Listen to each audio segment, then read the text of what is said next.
Hello everyone, welcome to all of you in our YouTube channel that is one education. पिछले video में हमने देखा था organic compound के बारे में। तो यदि आपने पिछला वीडियो नहीं देखा है तो जाकर के उसको देख सकते हैं, उसका लिंक डिस्क्रिप्शन बॉक्स में दे दिया गया है। और पिछले वीडियो में जो वहाँ पर एल्केन के बारे में बताया गया था उस पर अच्छा कॉमेंट भी आया है। तो इसी तरह से जितने भी आपको वीडियोज बताए जाएंगे उसमें जो भी आपका डाउट होगा, जो भी आपका प्रॉब्लम होगा या जो भी इसमें एरर लगेगा तो आप उसको कमेंट में बता सकते हैं और अपना सजेशन दे सकते हैं। तो एक बार पीछे वाले वीडियो को रिकैप करके इस वीडियो में हम आगे की बात करेंगे। तो हमने कहा था कि जो ऑर्गेनिक कंपाउंड है इसको दो भागों में बांटा गया। फर्स्ट में रखा गया सैचुरेटेड कंपाउंड और सेकेंड में रखा गया अनसैचुरेटेड कंपाउंड। ऑर्गेनिक कंपाउंड यानी कि यहाँ पर हाइड्रोकार्बन की बात किया जा रहा है। हाइड्रोकार्बन क्या होता है? तो वो सारा ऑर्गेनिक कंपाउंड, वो सारा कार्बनिक यौगिक जिसमें केवल कार्बन और हाइड्रोजन उपस्थित हो उसको हाइड्रोकार्बन बोला जाता है। इसके अलावा ऑक्सीजन भी उसमें उपस्थित रह सकता है। हाइड्रोकार्बन में कुछ ऐसे मेटल या नॉन मेटल होते हैं जो कि कार्बन के साथ नेसेसरी होते हैं, उनको आना ही आना है। इसके अलावा अननेसेसरी कंपाउंड भी होते हैं, जैसे कि हाइड्रोजन हो गया, ऑक्सीजन हो गया। ये कार्बन के वैलेंसी को कंप्लीट करने के लिए हर समय आता है। ज़्यादातर केस में हाइड्रोजन आया करता है, जो कि एल्केन के स्ट्रक्चर के द्वारा पिछले वीडियो में आपको बताया गया था। तो ऑर्गेनिक कंपाउंड यानी कि हाइड्रोकार्बन को ही यहाँ पर दो भागों में बांटा गया है।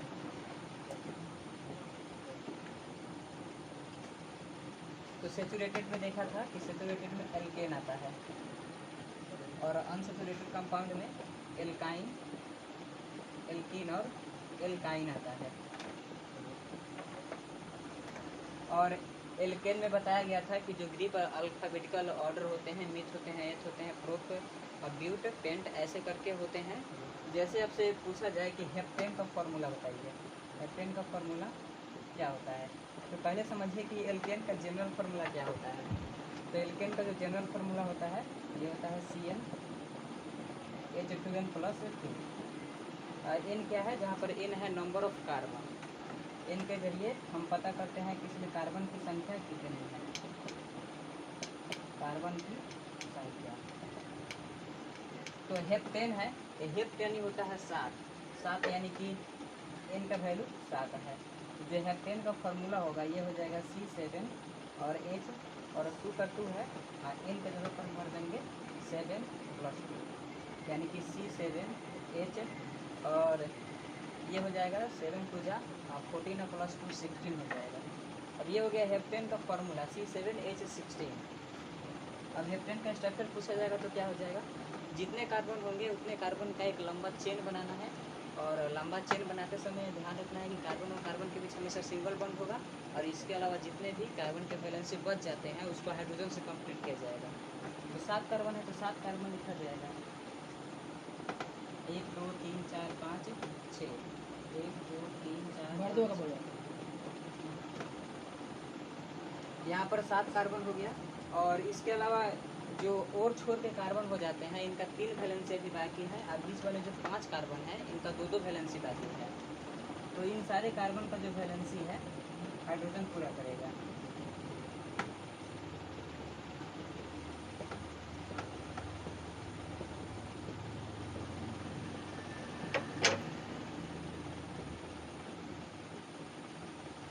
ये हो गया हेप्टेन का फॉर्मूला।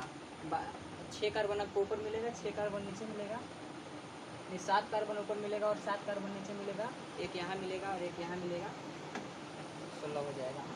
इसके जरिए एल्केन को आप समझ सकते हैं। एल्केन में एक और वेरिएशन आएगा, ये जो हेप्टेन का स्ट्रक्चर लिखा गया है इसके अलावा भी और कोई हो सकता है। यदि इसके अलावा हम दूसरा तरीका से यदि हेप्टेन का स्ट्रक्चर लिखते हैं तो उसका भी मॉलिक्यूलर फार्मूला C7H16 ही होगा, लेकिन उस तरह के कंपाउंड को आइसोमर कहा जाता है। तो आइसोमर को समझते हैं। देखिए हमारे पास 7 कार्बन है, तो 7 कार्बन में यहाँ पर 1 2 3 4 का 3 4 5 6 कार्बन, यदि एक कार्बन को हम यहाँ रख देते हैं 1 2 3 4 5 6 और 7, एक कार्बन के यदि यहाँ पर रख देते हैं तो ये सभी जितने भी कार्बन दिख रहे हैं इसमें 4 छोर का वैलेंसी 3 बाकी है और इसका भी 3 अभी वैलेंसी बाकी है। तो जिसका जितना वैलेंसी बाकी होगा एल्केन वो सब हाइड्रोजन पूरा करता है। यहाँ पर हाइड्रोजन आ जाएगा, यहाँ भी हाइड्रोजन आ जाएगा। H H H H H H H H H यहाँ हो गया, यहाँ भी एच हो गया, यहाँ भी एच हो गया, यहाँ भी एच हो गया, यहाँ भी एच हो गया। अब काउंट करके देखिएगा तो यहाँ 1 2 3 4 5 6 7 कार्बन है और हाइड्रोजन की संख्या देख लीजिए 1 2 3 4 5 6 7 8 9 10 11 12 13 14 15 16 दोनों बात एक ही हुआ। यहाँ भी C7H16 है, यहाँ भी C7H16 है। मोलिकुलर फार्मूला सेम है, इस कंपाउंड का भी मोलिकुलर फार्मूला सेम है और इस कंपाउंड का भी मोलिकुलर फार्मूला सेम है, बट इसका स्ट्रक्चर अलग है और इसका भी स्ट्रक्चर अलग है। तो आप कह सकते हैं कि वो सारे कार्बनिक यौगिक जिनका अणुसूत्र समान हो लेकिन संरचना सूत्र अलग अलग हो, वो एक दूसरे के समवैवी होते हैं, जिसको आइसोमर्स बोलते हैं। और इस घटना को आइसोमेरिज्म बोला जाता है, यानी कि समवैवता बोला जाता है। आइसोमर और आइसोमेरिज्म में बेसिक डिफरेंस हैं। जब सेम मोलिकुलर फार्मूला का स्ट्रक्चर अलग अलग हो जाए तो उसको आइसोमर्स बोला जाता है और उस इवेंट को आइसोमेरिज्म बोला जाता है। तो ये स्ट्रक्चर इसके अलावा और भी बहुत सारे स्ट्रक्चर्स हो सकते हैं। तो ब्यूटेन से स्टार्ट करते हैं। क्लास 10th में अभी तक का आप इतिहास उठाकर देख लीजिए। ब्यूटेन का आइसोमर यही पूछा गया है। अभी तक पेंटेन, हेक्सेन, हेप्टेन का आइसोमर क्या होगा इसके बारे में क्लास 10th में डिस्कस नहीं किया जाता है, केवल ब्यूटेन के बारे में ही पूछा जाता है। तो ब्यूटेन के जितने भी आइसोमर्स होते हैं अभी उनको लिख करके आपको बताया जाएगा। तो ब्यूटेन का जो फॉर्मूला होता है वो होता है C4H10। देखिए GF होता है CnH2n+2।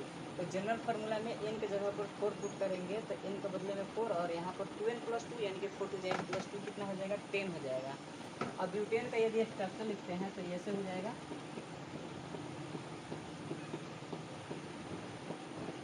H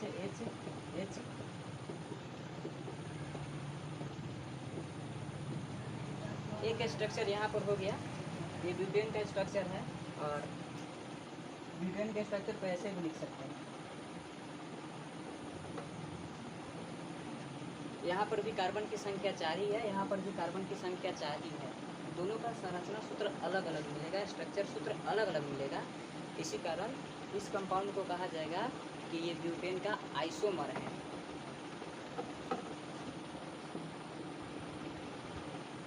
आइसोमेरिज्म की बात करते हैं तो जो लंबा श्रृंखला होता है, जैसे कार्बन की संख्या 3 हो जाए, कार्बन की संख्या 4 हो जाए, कार्बन की संख्या 5 हो जाए, यदि लंबा चैन है, सारे कार्बन एक दूसरे के साथ सीधे कनेक्टेड है। सीधे कनेक्टेड कहने का मतलब कि वो कर्वीलिनियर नहीं, स्ट्रेट लाइन में जा रहे हैं।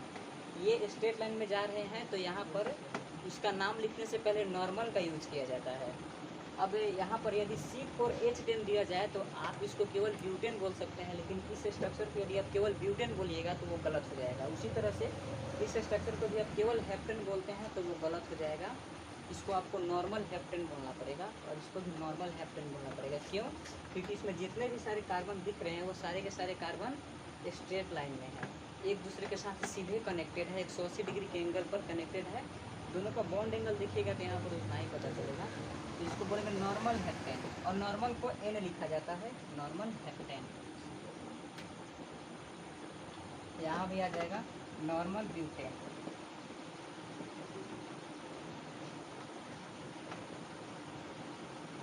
अभी इसको क्या बोला जाएगा?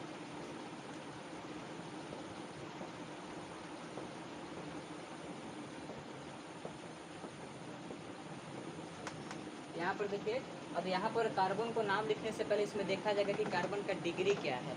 अब कार्बन के डिग्री को समझने के लिए आपको समझना पड़ेगा कि कोई भी हमारे पास कार्बन हो, यदि वो डायरेक्टली किसी एक कार्बन से जुड़ा होगा तो उस कार्बन को कहा जाएगा कि ये 1 डिग्री कार्बन है। जैसे देखिए इसमें एक कार्बन है, यह कार्बन इस कार्बन से जुड़ा हुआ है। तो जो कार्बन जितने कार्बन से जुड़ा रहता है, जिसको हम एडजेसेंट कार्बन बोला करते हैं, संलग्न कार्बन बोलेंगे, तो इस कार्बन का एडजेसेंट कार्बन एक ही है, यानी कि ये कार्बन एक ही कार्बन से सिंगल बॉन्ड बनाए हुए हैं। तो इस कार्बन को बोलेंगे 1 डिग्री कार्बन। ये कैसा कार्बन है? ये कार्बन है 1 डिग्री। अब इस कार्बन को देखिए, ये कार्बन इस कार्बन से भी कनेक्टेड है, इस कार्बन से भी कनेक्टेड है। इस कार्बन, ये जो कार्बन है, ये दो कार्बन से दो सिंगल बॉन्ड बनाया हुआ है। इस तरह के कार्बन को बोला जाता है 2 डिग्री कार्बन। उसी तरह से इसमें और भी जितने सारे आपको कार्बन दिखाई दे रहे हैं, सब के सब 2 डिग्री है। और ये वाला कार्बन 1 डिग्री है। इस कार्बन को देखिए, ये 1 डिग्री कार्बन है, लेकिन ये कार्बन है 3 डिग्री, क्योंकि ये जो कार्बन है इससे, इससे और इससे तीन कार्बन से कनेक्टेड है, इसलिए इस कार्बन को क्या बोला जाएगा, 3 डिग्री बोला जाएगा। और इसी 1 डिग्री, 2 डिग्री और 3 डिग्री कार्बन के आधार पर हम आइसोमर्स का कॉमन नेम डिफाइन करते हैं, जिसमें हम नियोपेंटेन या नियो हेक्सेन, नियो हैप्टेन बोला करते हैं, आइसोब्यूटेन बोला करते हैं, आइसोपेंटेन बोला करते हैं। तो इन सभी की जब आइसोनियो की बातें होगी तो वहाँ पर और भी डायरेक्ट बताया जाएगा। अभी इसको और इसको आप नोट कर सकते हैं, वीडियो को आप पोस्ट कर सकते हैं, और जितनी भी सारी चीज़ें लिखे गए हैं आप उसको नोट कर सकते हैं।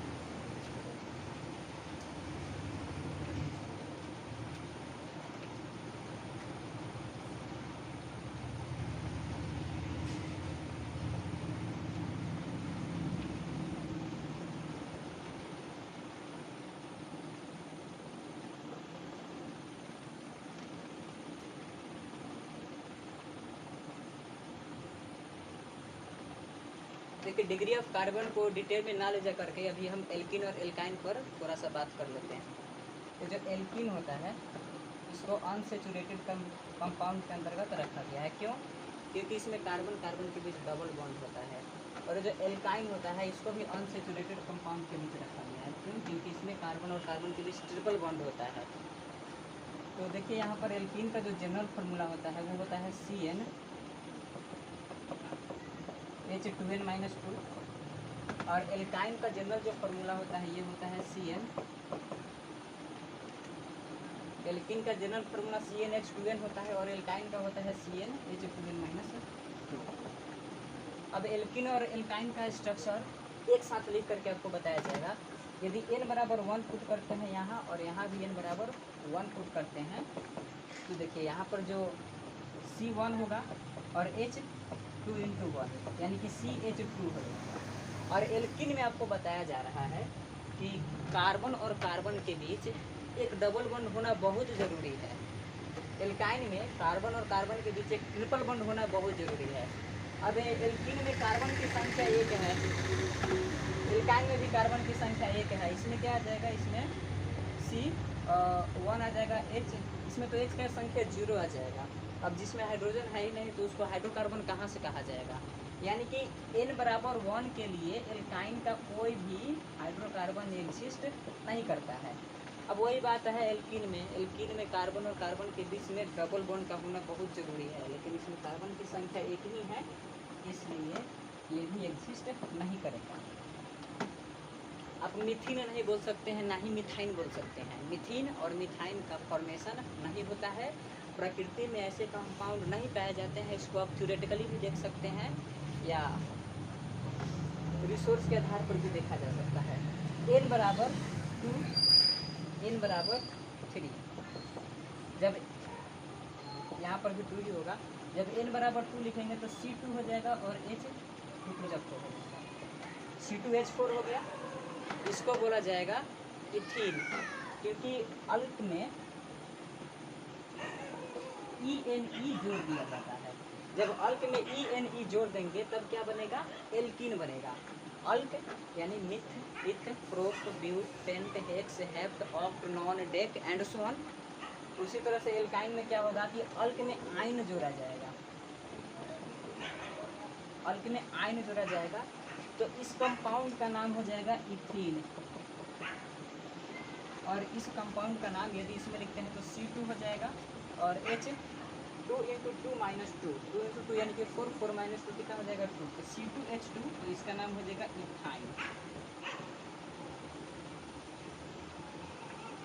अब इसका स्ट्रक्चर लिख कर देखते हैं और इसका स्ट्रक्चर लिख कर देखते हैं। डिफिनीशन तक क्या था एल्कीन का, कि एल्कीन वैसा हाइड्रोकार्बन है जिसमें कार्बन और कार्बन के बीच एक डबल बॉन्ड का होना बहुत जरूरी है। कार्बन कार्बन इसके बीच कैसा बॉन्ड हो गया, डबल बॉन्ड हो गया। डबल बॉन्ड हो गया तो इसका वैलेंसी कौन पूरा करेगा, हाइड्रोजन। यहाँ पर एक हाइड्रोजन आ जाएगा, यहाँ पर एक हाइड्रोजन, यहाँ पर एक हाइड्रोजन, यहाँ पर एक हाइड्रोजन। अब उसी तरह से इथिलीन भी है। अच्छा, इथाइल था।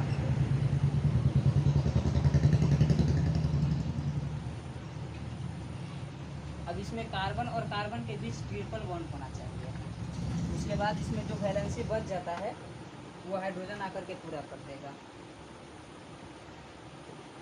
यदि n की संख्या 3 लेते हैं, n बराबर 3 लेते हैं, तो इसका जो मॉलिक्यूलर फार्मूला हो जाएगा वो हो जाएगा C3H6। C3H6 इसको बोला जाएगा प्रोपीन, क्योंकि अल्क में इन जोड़ा जाता है। अल्क यानी कि प्रो, अब प्रोप में जोड़ देंगे इन तो हो जाएगा ये प्रोपीन।